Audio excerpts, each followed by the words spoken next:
సమావేశంలో కేటీఆర్ గారిని స్ట్రెచ్చర్ నుంచి మార్చరీకి పంపిస్తా అని మాట అన్నారు. నేను ఒకటి అంటా ఉన్నాడు, నాకు తెలిసి ఆయన మెదడు కూడా మార్చిలో పోయి ఉంటుందేమో. వారి మెదడు కూడా మార్చలేక పోయింది కాబట్టి ఆ రకంగా మాటలు వస్తున్నాయి. నిజంగా విఘ్నత ఉన్నోడు ఒక సాధారణ కార్యకర్త కూడా ఈ రకంగా మాట్లాడు మీరు ఎప్పుడైనా చూసిరా? మీరు జర్నలిజం చరిత్రలో ఎప్పుడైనా చూసిరా? ఈ రాష్ట్రంలో ఎవరైనా చూసిరా? ఈ దేశ చరిత్రలో ఎవరైనా చూసిరా? ఒక రాష్ట్రాన్ని సిద్ధించినటువంటి వ్యక్తి మీద మార్చలేకి పోతారని చెప్పి మాట్లాడుతారంటే ఇంతకంటే దిగజాడుతనం ఇంకేం కావాలి? ఇంతకంటే మాట్లాడాలంటే నిజంగా మతి భ్రమించింది. నేను అంటా ఉన్నాను, రాబోయే రోజుల్లో మంత్రి శాఖ ఏర్పాటు చేస్తూ ఉంటారు కదా, దాంట్లో ఒక మానసిక శాఖ కూడా ఏర్పాటు చేయించుకోండి. కనీసం మీ మంత్రులకు ముఖ్యమంత్రి గారికి మానసికంగా బాగాలేకపోతే వారి వెంట ఉన్నటువంటి బృందం మొత్తం కూడా వచ్చి మీకు మానసికంగా బాగు చేసే పరిస్థితి ఏర్పడుతుంది అని నేను వారికి సలహా ఇస్తా ఉన్నాను ఈరోజు. అయితే నిన్న గవర్నర్ గారి సమావేశంలో గవర్నర్ గారి ప్రసంగంలో మొత్తము అన్ని కాంగ్రెస్ వాళ్ళు ఇచ్చిన 6 పథకాలు కరెక్ట్ గా అమల్లోకి చేస్తున్నారు అని అంటున్నారు గవర్నర్ గారు. గవర్నర్ గారి ప్రసంగం అంటేనే ప్రభుత్వం రచించిన స్క్రిప్ట్ కాబట్టి మనం వ్యతిరేకించాల్సింది గవర్నర్ ప్రసంగాన్ని కాదు, ఇచ్చిన ప్రభుత్వాన్ని. నిస్సిగ్గుగా అంటే తెలంగాణ ప్రజలకు తెలిసేటటువంటి పరిస్థితిలో అంటే సమాజాన్ని ఏమనుకుంటున్నారు వాళ్ళు ప్రజలకు తెలియదా? మీకు తెలియదా? జర్నలిస్టులకు ప్రజలకు తెలియదా? నువ్వు ఇచ్చిన 6 గంటలు ఏమి అమలు అవుతా ఉన్నాయి? 2005 మహాలక్ష్మి అమలు అవుతా ఉందా? లేకపోతే రైతు భరోసా అమలు అవుతా ఉందా? లేకపోతే రైతు బంధు అమలు అవుతా ఉందా? ఎక్కడ అమలు అవుతా ఉంది? మీరు చేసిన స్కీములు అవన్నీ చెప్పకుండా అసెంబ్లీలో గవర్నర్ చేత ప్రసంగం చెప్పించిన మాత్రాన ప్రజలకు ఏదో ప్రజలు ఏదో మభ్యపడతారు మాయపడతారు అనుకుంటే సమాజం ఎట్టి పరిస్థితి లేదు. రేపు రాబోయే రోజుల్లో స్థానిక సంస్థల ఎన్నికల్లో మీకు కర్రు కాల్చి వాత పెడతాని గురించి హెచ్చరిస్తా ఉన్నాం. ఇంకొకసారి ఆ రకంగా మాట్లాడితే మా తెలంగాణ యువత ఊరుకోదు, మిమ్మల్ని వెంటబడతని చెప్పి కూడా హెచ్చరిస్తా ఉన్నాం. కాంగ్రెస్ వాళ్ళు ఇచ్చిన 6 గ్యారంటీలు అమలు చేయాలి అని అంటే ముందు మనకి కేసీఆర్ గారు అప్పు పెట్టారు కాబట్టి మేము ఎటువంటి పథకాలను హామీ ఇయ్యలేకపోతున్నాం అంటున్నాం. మేము ఒకటి అడుగుతా ఉన్నాం, నిజంగా వారికి తెలివి ఉంటే ఒక FRBM అని పరిధి ఉంటుంది, లిమిట్. దేశంలో ఉన్నటువంటి రాష్ట్రాల్లో దేశం ఒక లిమిట్ పెడుతుంది. ఆ FRBM అభివృద్ధి అంతకంటే దాటి ఉందా లేదా? ఈ రోజు మీరు 5-6 లక్షల అప్పులకే మీరు మాట్లాడుతూ ఉన్నారు కదా, 5 కానీ నిజంగా 4.5 లక్షల కోట్లు మాత్రమే. అది మీరు ఎవరిని అంటే ఇంత ఉన్నట్టు ప్రభుత్వాలు హరీష్ రావు గారు అసెంబ్లీ సవాల్ విసిరు, ఇంతకంటే ఎక్కువ ఉంటే రండి ముందు రండి మేము చర్చ పెడదాము, అంతకంటే కూడా ఆధారం తీసుకురాని చెప్పారు. ఆ రోజు పారిపోయారు కదా. ఎంతసేపటి కూడా వాళ్ళకు సభల్లో లేదా అసెంబ్లీ గవర్నర్ ప్రసంగాలు పెట్టడానికి వస్తే తప్ప నిజంగా నిర్ధారించడానికి వాళ్ళ దగ్గర తెలివి లేదు, ఆ అవకాశం లేదు. కాబట్టి ఎంత రేవంత్ రెడ్డి గారి గురించి నిజంగా స్పందిస్తున్నా ఉన్నట్టు ఈ రాష్ట్రానికి ఒక ముఖ్యమంత్రి అని ఒక పేరుతో కృషికి పిలిచి స్పందిస్తా ఉంది తప్ప నిజంగా వ్యక్తిగతంగా ఆ పేరు మీద స్పందించాల్సిన అవసరం కూడా లేదు. తెలంగాణ సమాజం కూడా చీకొడతా ఉంది. ఈ రోజు తెలంగాణ సమాజం అందరూ కూడా విచిత్రమైనటువంటి మాటలతో మాట్లాడుతూ ఉన్నారు. నేను మొన్న చూసి ఉంటారు మీరు ఒక సభలో రేవంత్ రెడ్డి గారు ఏం మాట్లాడారు? ఇందిరాగాంధీ అమ్మ అని అన్నారు, NTR ని అన్న అన్నారు, కానీ నన్ను అని ఆడ ఆగిపోయింది వీడియో. తర్వాత వీడియోలు చూస్తే ఆ మో డాష్ అని గూ డాష్ అని విచిత్రమైన తిట్లతో కనబడతా ఉన్నాయి.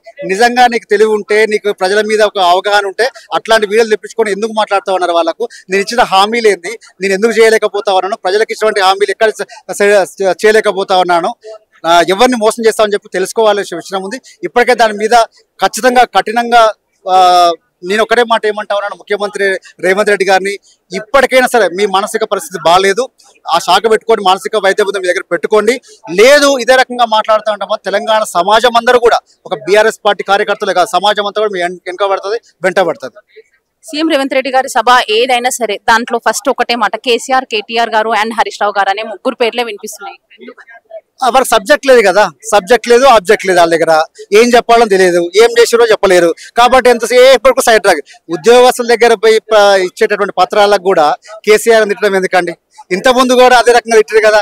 ఇంకా అంటే వారికి ఒక ముఖ్యమంత్రి స్థాయి హోదాలు ఇంకెప్పటికీ ఆలోచించుకోవట్లేరు. వారు గతంలో చెప్పినట్టుగా ఒక గుంపు మేసులకే ఆలోచిస్తారు. ఇంకొక గుంపు మేసులు నీకంటే చాలా నయం, నువ్వు గుంపు మేసులకు ఆలోచించట్లేవు, ఇంకా దిగజారి మాట్లాడుతూ ఉన్నావు. ఇప్పటికైనా మాట మార్చుకో అని చెప్పి హెచ్చరిస్తా ఉన్నాము. మహిళలను కోటీశ్వరులను చేస్తా అని రేవంత్ రెడ్డి గారు వాక్యం ఇచ్చారు మొన్న ఉమెన్స్ డే రోజు. మరి అది చేస్తానంటారా? ఇప్పుడు మహిళలను 1 కోటి మంది మహిళలను కోటీశ్వరాలు చేస్తా ఉన్నారు. 15 నెలలు అయిపోయింది కదా, అంటే 20 లక్షల మందిని కోటీశ్వరాలు చేయాలి కదా. నేను అడుగుతా ఉన్నాను, నీ ఇంట్లో 6 ఆడవాళ్ళు తప్ప, అంటే నువ్వు, నీ వైఫ్, నీ అన్నల వైఫ్లు తప్ప, ఈ 6 తప్ప మిగతా వాళ్ళు ఎవరైనా కోటీశ్వరులు అయ్యారా? ఉంటే దమ్ముంటే చూపించు. నీ సంక్షేమ పథకాల వల్ల ఏ ఒక్క మహిళ అయినా సరే కోటీశ్వరులు అయినట్టుగా ఒక్కరిని చూపించండి. సంవత్సర కాలంలో 20 లక్షల మంది చేయాలి కదా, మీరు 20 లక్షల మందిని పక్కన పెట్టండి, ఒక్కరిని మీ సంక్షేమ పథకం ద్వారా కోటీశ్వరాలైనా ఒక్కరిని చూపించండి, మేము దానికి దేనికైనా సిద్ధమవుతాం. నోటి మాటలు నీటి మూటలు అవన్నీ ఎక్కడా కూడా ఒక అవగాహనతో మాట్లాడే పరిస్థితి లేదు. ఇష్టానుసారం మాట్లాడుతూ ఉంటారు. మహిళలకు స్కూటీలు ఇస్తా ఉన్నారు, 2500 మహాలక్ష్మి పథకం ఇస్తా ఉన్నారు, లేకపోతే గృహాలు ఇస్తా ఉన్నారు. ఎక్కడ మాట్లాడారండి? BC సబ్ ప్లాన్ కింద సంవత్సరానికి 20,000 కోట్లు ఇస్తా ఉన్నారు. ఏమన్నా ఇచ్చిరా? ఏమైనా విడుదలైనయా, ఏమైనా ఖర్చు పెట్టిరా? మళ్ళీ రేపు బడ్జెట్ సమావేశాలు, పాత ఏ ఖర్చు పెట్టలేదు, పాత ఇచ్చింది 4,000 కోట్లు. ఏం మాట్లాడాలో చెప్పాలి, దాని మీద ఏం సమాధానం చెప్పాలి చెప్పండి. ఈరోజు బీసీల పక్షపాతిగా ఉన్నటువంటి కల్వకుంట్ల కవిత గారు పుట్టినరోజు వేడుకలకు ఈరోజు మేమందరం కూడా ఇక్కడ రావడం జరిగింది. వారికి ఘనంగా సత్కరించింది, గజమాలతోని కేక్ కటింగ్లతోని చాలా ఘనంగా సత్కరించుకున్నాం. బీసీల తరఫున బీసీ గొంతుకగా మీరు మాట్లాడుతున్నటువంటి మిమ్మల్ని రాబోయే రోజుల్లో మా భుజాల మీద పెట్టుకొని మిమ్మల్ని చూసుకుంటామని చెప్పి వాగ్దానం చేసిన వారు వెంటడానికి సిద్ధంగా ఉన్నామని చెప్పి తెలియజేస్తా ఉన్నాను. కవితక్క గారు బీసీల గురించి ఇప్పుడు వచ్చారు. తన ప్రభుత్వంలో కవితక్క గారు బీసీల గురించి ఎందుకు చేయలేని అంటున్నారు. ఏంటండి కవితక్క గారు బీసీ గురించి ఇప్పుడు మాట్లాడుతున్నారు. తన ప్రభుత్వంలో ఉన్నప్పుడు బీసీల గురించి ఎందుకు పట్టించుకోలేదు అని పట్టించుకో. గురుకులాలు ఎక్కడి నుంచి వచ్చాయండి? ఏ ప్రభుత్వంలో వచ్చినాయి? గతంలో ఉన్నాయా? మహాత్మా జ్యోతిబా పూలే స్కీమ్ ఎక్కడ వచ్చి వచ్చింది? గతంలో ఉన్నాయా? ఈరోజు 20 లక్షల రూపాయలు ఓవర్సీస్ స్కాలర్షిప్ ఏ రకంగా వస్తా ఉంది? గతంలో ఉన్నాయా? ఈరోజు కుల సంఘాల నుండి గొర్రెల పంపిణీ కానీ, చేపల పంపిణీ కానివ్వండి, అన్ని కూడా ఎక్కడి నుంచి వచ్చినాయి? ఈ ప్రభుత్వాలు వచ్చినాయి కదా. ఇంతకన్నా గొప్పగా ఏం ఎవరు చేసిరు? మీరు చేసిరా? మహిళలకు బీసీలకు 50% రిజర్వేషన్లు ఇచ్చిర్రు, మీరు ఇచ్చిరా గతంలో ఎప్పుడైనా సరే? ఇష్టం ఉండే మాటల వరకే పరిమితం అయ్యి మేము గతంలో చేసినాం, ప్రతిపక్షంలో ఉన్నా కూడా మేము వెంటబడతాం. మేము వెంటబడే దేని మీద వెంటబడతా ఉన్నాం? మీరు కాంగ్రెస్ పార్టీ ఇచ్చినటువంటి హామీ కామారెడ్డి డిక్లరేషన్ ఇంప్లిమెంట్ చేయమంటా ఉన్నాం. మేము కొత్తగా ఏం చెప్పట్లేం కదా. మీరు కామారెడ్డి డిక్లరేషన్ లో 42% రిజర్వేషన్ ఇస్తున్నారు, అయ్యా ఏమైందని అడుగుతున్నాం. బీసీ సప్లై అన్నారు, అయ్యా ఏమైందని అడిగినాం. ఎంబీసీ మంత్రి శాఖ అన్నారు, అయ్యా ఏమైందని అడిగినాం. అవి సమాధానం చెప్పుకోలేకుండా సరే ఇవంటే కోట్లలో ఉన్నాయి అనుకుందాం. మరి మంత్రి శాఖ ఏర్పాటు చేయడానికి ఏమైందండి? ఎంబీసీ మంత్రి శాఖ ఎక్కడ పోయింది? దీని మీద ఏం సమాధానం చెప్పాలా? ఇవన్నీ కూడా రేవంత్ రెడ్డి గారి లోపాలు, వారికి అవగాహన రాహిత్యం. ఎట్టి పరిస్థితుల్లో కూడా రాబోయే కాలంలో బీఆర్ఎస్ ముందు ఉంటాము, ముఖ్యమంత్రిగా కేసీఆర్ గారు వస్తారు మళ్ళీ. Thank you. అని ఎక్కడ చూసినా అక్క పేరే వినిపిస్తుంది. కవితక్క అనేది ఈరోజు తెలంగాణ ప్రపంచానికి బతుకమ్మ అనేది మన సంస్కృతి సంప్రదాయంలో భాగంగా కవితక్క గారు తెలంగాణ సమాజానికి చూపించింది కాబట్టి భారతదేశంలో కాదు ఎల్లలు దాటి ఇతర దేశాలలో కూడా బతుకమ్మ గురించి గొప్పగా చాటి చెప్పిన బతుకమ్మ కాబట్టి తెలంగాణ ప్రజలు సీఎం కావాలని కోరుకుంటున్నారు, దాంట్లో తప్పు లేదు. కానీ తెలంగాణ ప్రభుత్వం ఏర్పడ్డ తర్వాత మళ్ళీ మన ప్రభుత్వం వస్తుంది, వచ్చిన తర్వాత పార్టీ నిర్ణయం ప్రకారం మా అధినేత కేసీఆర్ గారి నిర్ణయం ప్రకారం కేసీఆర్ గారి ముఖ్యమంత్రి ఉంటుండు, ఆ రోజు నిర్ణయం ప్రకారం పార్టీ నిర్ణయం ప్రకారం ఉంటుంది. కానీ ఇప్పుడు ఈ రోజు కవితక్క గారికి జన్మదిన శుభాకాంక్షలు తెలియజేస్తున్నాం.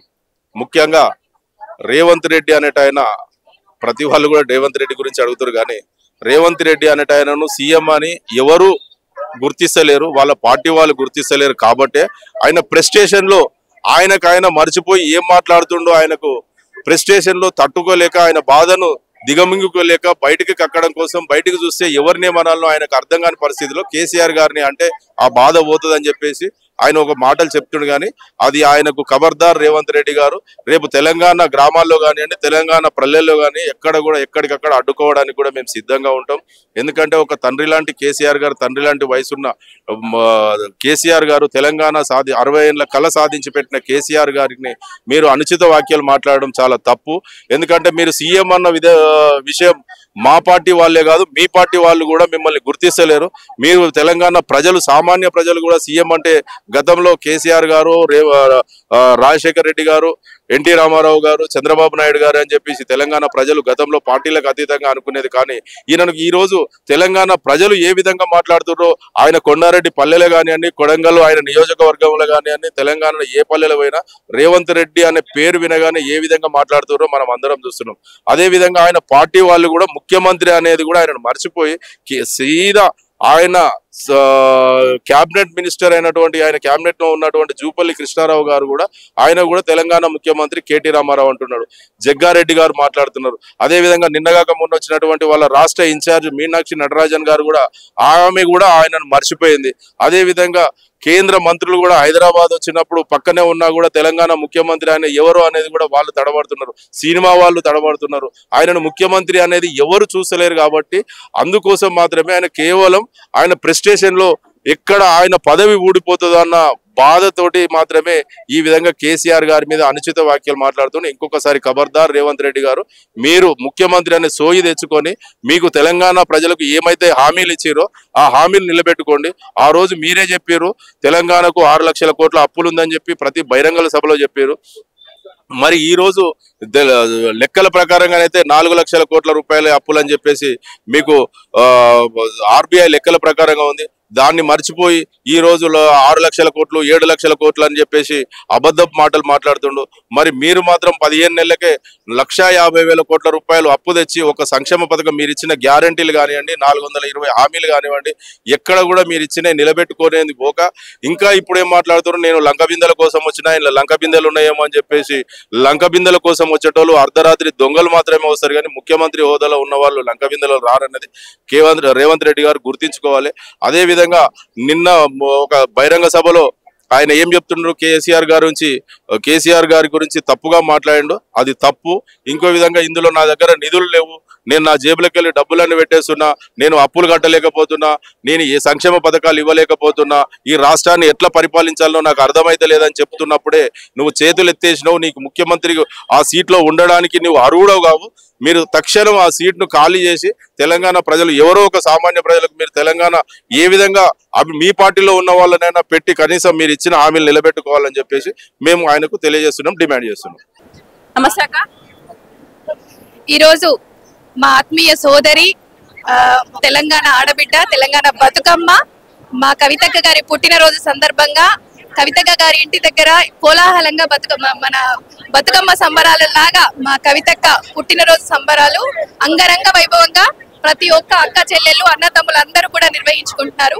కవితక్క నిండు నూరేళ్లు నిజంగా హ్యాపీగా ఉండాలని, ఎంతో మందికి మాలాంటి వాళ్ళకి ఆదర్శంగా నిలుస్తూ ఇంకా ఎంతో మంది ప్రజలకు సేవ చేయాలని, ఎన్నో ఉన్నతమైన పదవులు పొందాలని మనస్ఫూర్తిగా కోరుకుంటూ హ్యాపీ బర్త్డే కవితక్క. నెక్స్ట్ సీఎం కవితక్క అని ఎక్కడ చూసినా అక్క పేరే వినిపిస్తుంది. మరి ఏమంటారు కదా ఈ విషయం గురించి? అది మాట్లాడడానికి డెఫినెట్ గా పార్టీ ఉంది, పెద్దలందరూ ఉన్నారు. మేము అక్కకి ఆత్మీయ సోదరి, ఎందుకంటే మేము అక్క చెల్లెళ్ళము. మా అక్క ఎప్పుడు బాగుండాలని కోరుకుంటాము. మా అన్న తమ్ములు, మా కేటీఆర్ అన్న గాని, హరీష్ అన్న గాని, కవితక్క గాని అందరూ కూడా మాకు సొంత అన్న తమ్ముళ్ళలాగా, అక్క చెల్లెళ్ళలాగా. సో పార్టీ అధిష్టానం ఏది ఆదేశిస్తే అదే జరుగుతుంది.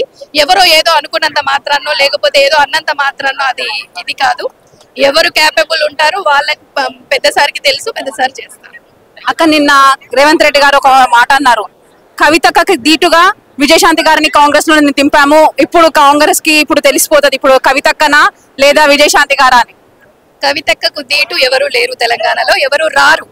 మా కవితక్కకి ఎవరు సాటి లేరు, రారు. అంత దీటుగా ఎవరు రాలేరు. వచ్చినామని అనుకోవడం వాళ్ళ అపోహ, వాళ్ళ భ్రమ. ఎందుకంటే మేమందరం కూడా మా అందరిలో అక్క ఎన్ని కష్టాలు పడ్డారు, ఎంత మందికి ఆదర్శంగా నిలబడ్డారు అనేది ప్రతి ఒక్కరం గమనిస్తూనే ఉన్నాము. ఎంత ఇబ్బంది పెట్టినా ఒక శివంగిలాగా మళ్ళీ వచ్చి మాకందరికి కూడా ధైర్యం ఇచ్చి, మేము అక్కకి ధైర్యం ఇవ్వాల్సింది అక్కే మా అందరికి ధైర్యం ఇచ్చి, ఎంతో మంది మహిళలకి, ఎంతో మంది యువతకి మన తెలంగాణలో ప్రతి ఒక్కరికి కూడా ప్రతి ఒక్క ప్లేస్ కి వెళుతూ నేనున్నానని అందరికి ధైర్యం ఇస్తూ ముందుకు సాగిపోతుంది అక్క. సో అక్కకి ఎవ్వరు కూడా సాటి రారు. నిన్న రేవంత్ రెడ్డి గారు అసెంబ్లీలో ఒక సమావేశంలో ఒక మాట ఏమన్నారంటే, కేటీఆర్ గారు ఇప్పుడు స్ట్రెచ్చర్ నుంచి మోర్చరీకి వెళ్తారు అనే మాట తను అంటున్నారు. మరి వాళ్ళన్నీ అపోహలు, భ్రమలు అంతే, అంతకు మించిన ఏమీ లేవు. ఎవరు వెళ్తారు అనేది తొందరలో తెలంగాణ ప్రజలు నిర్ణయిస్తారు. ఎందుకంటే ఒక్కసారి బయటికి వచ్చి చూస్తే ఎవరు స్ట్రెచ్చర్ మీద ఉన్నారు, అసలు ఇప్పుడు ఎవరు మార్చరీకి వెళ్తారనేది అర్థమవుతుంది. ఫస్ట్ ఒకసారి జనాల్లోకి ఒకసారి వెళ్ళి చూస్తే తెలుస్తుంది జనాల్లో ఉన్న వ్యతిరేకత ఏంటి, కాంగ్రెస్ ప్రభుత్వం మీద, రేవంత్ రెడ్డి మీద ఎలాంటి వ్యతిరేకత వచ్చింది అనేది ఒక్కసారి బయటకు వచ్చి ప్రజల్లోకి వెళ్ళి చూస్తే తప్పకుండా తెలుస్తుంది ఎవరు స్ట్రెచ్చర్ మీద ఉన్నారు, ఎవరు మార్చరీకి వెళ్తారు అనేది, ఎవరు అధిష్టానం మళ్ళీ ప్రభుత్వాన్ని ఇది చేస్తారు అనేది డెఫినెట్ గా బయట ప్రజల్లోకి వస్తే తెలుస్తుంది. మనం కూర్చొని అనుకుంటే కాదు కదా. బీజేపీ బీఆర్ఎస్ ఒకటైనారు కాబట్టి మొన్న ఎమ్మెల్సీ ఎలక్షన్స్ లో బీజేపీకి సపోర్ట్ ఇచ్చిన కాబట్టి బీజేపీ వాళ్ళు ఎమ్మెల్సీలో రెండు స్థానాలు గెలిచారు అని కాంగ్రెస్ వాళ్ళు అంటున్నారు. కాంగ్రెస్ బీజేపీ ఒక్కటైంది. ఇప్పుడు బీఆర్ఎస్ నుంచి మేము క్యాండిడేట్ ని పెద్దసారి నిర్ణయం పెట్టలేదు. వాళ్ళు ఒక్కటయ్యి వాళ్ళు కుమ్మక్కయ్యి వాళ్ళలో వాళ్ళే చేసుకున్నారు. అది ప్రజలందరూ గమనిస్తూనే ఉన్నారు. ఎవరు ఎన్నన్నా ఏది నిజం అనేది ప్రజలందరూ కూడా గమనిస్తూనే ఉన్నారు. కవితక్క బర్త్డేకి కవితక్కకి ఒక మెసేజ్. కవితక్కకి మెసేజ్ ఇచ్చేంత మేము పెద్దవాళ్ళం కాదు. కవితక్క మా అందరికి ఇచ్చే మెసేజ్ ని మాత్రం నేను చెప్తాను. ప్రతి ఒక్కరికి ధైర్యం ఇస్తూ, మీ అందరికి అండదండగా ధైర్యంగా ఏదైనా సాధించి తీరుతాము. తెలంగాణలో మళ్ళీ మన ప్రభుత్వాన్ని నెలకొల్పుతాము. మన ప్రభుత్వం మళ్ళీ వస్తుంది. ప్రజలలో కాంగ్రెస్ ప్రభుత్వం మీద వచ్చే వ్యతిరేకతని వాళ్ళు ఇచ్చిన హామీలు, దొంగ హామీలని, వాళ్ళు ఇచ్చిన అబద్ధాలని ప్రజల్లోకి దూసుకెళ్తూ తప్పకుండా వచ్చే ప్రభుత్వం మనదే కావాలని అందరికీ కూడా అండదండగా ధైర్యంగా ఉంటూ మమ్మల్ని అందరినీ కూడా నడిపిస్తున్నారు కవితక్క.